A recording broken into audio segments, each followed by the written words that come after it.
திருக்காட்டுப்பள்ளி அப்படிங்கிற ஒரு ஊரில் பேராசக்காரன் ஒருத்தன் வாழ்ந்துட்டு வந்தான். அவன் எந்த பொருளை பார்த்தாலும் தானே அடைஞ்சுக்கணும் அப்படிங்கிற ஒரு ஆசையோடவே இருந்தான். அதனால நாளடைவில் அவனோட பார்த்த சாரதிங்கிற பேர் மறைஞ்சு பேராசக்காரன் அப்படின்னு ஊரில் இருக்கிற எல்லா மக்களும் அவனை கூப்பிட ஆரம்பிச்சிட்டாங்க. பார்த்த சாரதி ஊரில் இருக்கிற சின்ன சின்ன விவசாயிகள்டேருந்து அவங்க விளைவிக்கிற பொருட்களை வாங்கிட்டு வெளியூர் சந்தையில் போய் அதிக லாபத்துக்கு வித்துட்டு வரதை ஒரு வாடிக்கையாக வச்சு அதையே ஒரு வியாபாரமாகவும் செஞ்சுட்டு வந்தான். அன்னைக்கும் அப்படிதான் பார்த்த சாரதி சந்தைக்கு போகிறதுக்காக எழுந்து தயாராக உட்காந்துருந்தான். அப்போ அவனோட மனைவி கீதா அவனுக்கு ஒரு கோப்பையில் தேநீர் கொண்டுட்டு வந்து அதை பருகிறதுக்கு கொடுத்தான். கீதா, உன்கிட்ட நானும் பல தடவை சொல்லிட்டேன், டீல ரொம்பவே கம்மியான அளவுக்கு பாலை ஊத்துன்னு. ஆனா நீ அதை கேட்கறதே கிடையாது. இந்த அளவுக்கு பாலை ஊத்திருக்கே, இந்த பாலை கொண்டு வெளியூர் சந்தையில வித்தா நம்மளுக்கு பல மடங்கு லாபம் கிடைக்கும்ல. ஏங்க, ஏதோ நம்ம வீட்டு பாலை கறந்து டீல ஊத்துற மாதிரி நீங்க இவ்வளோ கோவம் கோச்சிக்கிறீங்க. இதுவே யாருக்கும் தெரியாம ராத்திரியோட ராத்திரியா பக்கத்து வீட்டு மாட்டுல இருந்து கறக்குற பால், அதை கொஞ்சம் அதிகமா ஊத்துறதுனால இப்ப எங்க நீங்க குறைஞ்சு போயிட்டீங்க? எதுக்காக இந்த அளவுக்கு நீங்க கோவப்பட்டு கத்திட்டு இருக்கீங்க? உங்களோட இந்த பேராச குணம் என்னைக்குதான் உங்களை விட்டு போகும்னு தெரியல. சரி சரி, காலையிலேயே நீ உன் ராமாயணத்தை ஆரம்பிக்காத. நான் சந்தைக்கு போய் வியாபாரத்தை பார்த்துட்டு வரேன். உனக்கு மட்டும் தேவையான உணவை கொஞ்சம் போல செஞ்சு சாப்பிடு, சரியா? பொருள் இருக்கேன்னு நிறைய செஞ்சு வேஸ்ட் பண்ணிடாத அப்படின்னு சொன்ன பார்த்த சாரதி சந்தைக்கு போகிறதுக்கு தயாரானான். எப்பவுமே அவன் இப்படிதான், சந்தைக்கு போறப்ப வழியில உணவு தண்ணி எதுவுமே எடுத்துட்டு போக மாட்டான். அங்க வர யார்கிட்டயாச்சும் வாங்கி சாப்பிட்டுட்டு அவனோட பசியை போக்கிக்குவான். அந்த அளவுக்கு ரொம்பவே கஞ்சத்தனமும் கொண்டவன். அவனுக்குன்னு சொந்தமாக ஒரு மாட்டு வண்டியும் அவன் வச்சுருந்தான். அந்த மாட்டு வண்டி மேலே எல்லாரும் ஏற்றுற அளவை விட 2 மடங்கு பொருட்களை ஏற்றிக்கிட்டு அவன் சந்தைக்கு கொண்டுட்டு போகிறதையே வாடிக்கையாக வச்சுருந்தான். கீதாவும் பல முறை சொல்லி பார்த்துட்டான். ஆனால் அவன் திருந்துற மாதிரியே இல்லை. மாடு மேலே ரொம்ப அதிக அளவிலான சுமையை ஏற்றிட்டு இருந்தான். ஒரு வழியா சந்தையில தன்னோட பொருட்கள் எல்லாத்தையும் அதிக லாபத்துக்கு வித்துட்டு சந்தையில கிடைக்கிற விலை குறைவான பொருட்களை வாங்கிட்டு தன்னோட வீட்டுக்கு போவான். ஏன்னா அதை கொண்டு போய் அதிக லாபத்துக்கு ஊர்க்காரவங்கள்ட்ட விற்கலான்னு. இந்த மாதிரி ஒரு காட்டை கடந்து வந்துட்டு இருக்கும்போது பார்த்த சாரதிக்கு ரொம்பவே பயங்கரமா தண்ணி தாகமும் அது கூடவே பசியும் எடுக்க ஆரம்பிச்சிச்சு. அந்த காட்டை சுற்றியும் 4 கிலோமீட்டருக்கு எந்த ஒரு வீடுமே இல்லை. அப்படிங்கிறதுனால தாகம் ரொம்பவே எடுக்கவும் ரொம்பவே சோர்வோட பார்த்த சாரதி தன்னோட மாட்டு வண்டியை ஓட்டிட்டு வந்தான். ரொம்பவே தண்ணி தாகம் அதிகமாகவும் பார்த்த சாரதி ஒரு இடத்துல வண்டியை நிறுத்திட்டு அங்கிருந்து சுற்றி எதுனா தண்ணி கிடைக்கும் அப்படிங்கிற நம்பிக்கையில் அந்த இடத்துல இருந்து வேக வேகமாக நடக்க ஆரம்பித்தான். அவன் ஒரு கிலோமீட்டர் வந்ததுக்கு அப்புறமா அவன் கண்ணில் ஒரு கிணறு பட்டுச்சு. அப்பாடா கடவுளே, இவ்வளவு தூரம் நடந்ததுக்கு ஒரு பிரயோஜனமா இந்த ஒரு கிணறு இருக்கு.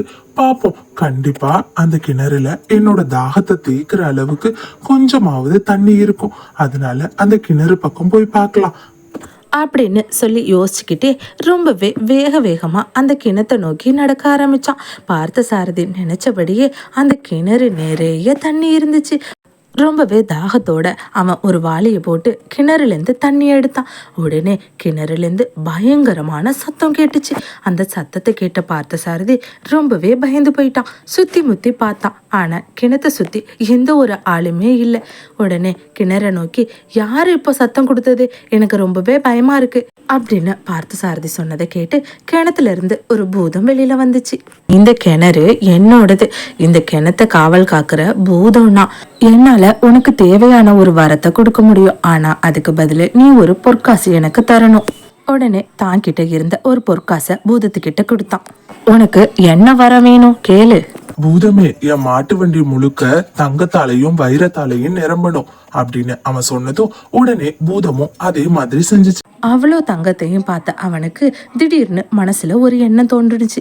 ஏன்னா இவ்வளோ தங்கத்தையும் இந்த காட்டு வழியில நாம எடுத்துட்டு போனோம்னா கண்டிப்பா வழியில திருடன் யாராச்சும் பார்த்தான்னா அதை அபகரிச்சுக்குவான். அதனால நம்ம பூதத்துக்கிட்ட இன்னொரு வரம் கேட்போம் அப்படின்னு சொல்லி, பூதமே, நான் உனக்கு இன்னொரு பொற்காசு தரேன். நீ எனக்கு இந்த தங்கம் என் கண்ணுக்கு மட்டும் தெரியற மாதிரி மாத்திடு அப்படின்னு சொன்னதும் உடனே பூதமும் அதே மாதிரி ஒரு பொற்காசை வாங்கிக்கிட்டு பார்த்த சாரதி கண்ணுக்கு மட்டும் அந்த தங்கங்கள் தெரியற மாதிரி மாத்திடுச்சு. பார்த்த சாரதி வண்டியை எடுத்துட்டு காட்டு வழியா போக ஆரம்பிச்சான். அவன் நினைச்ச மாதிரியே வழியில திருடங்க அவன் வண்டியை மறைச்சாங்க.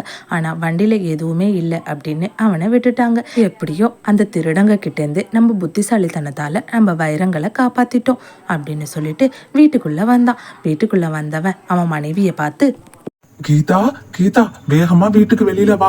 நம்ம மாட்டு வண்டியில என்ன இருக்குன்னு வந்து பாரு.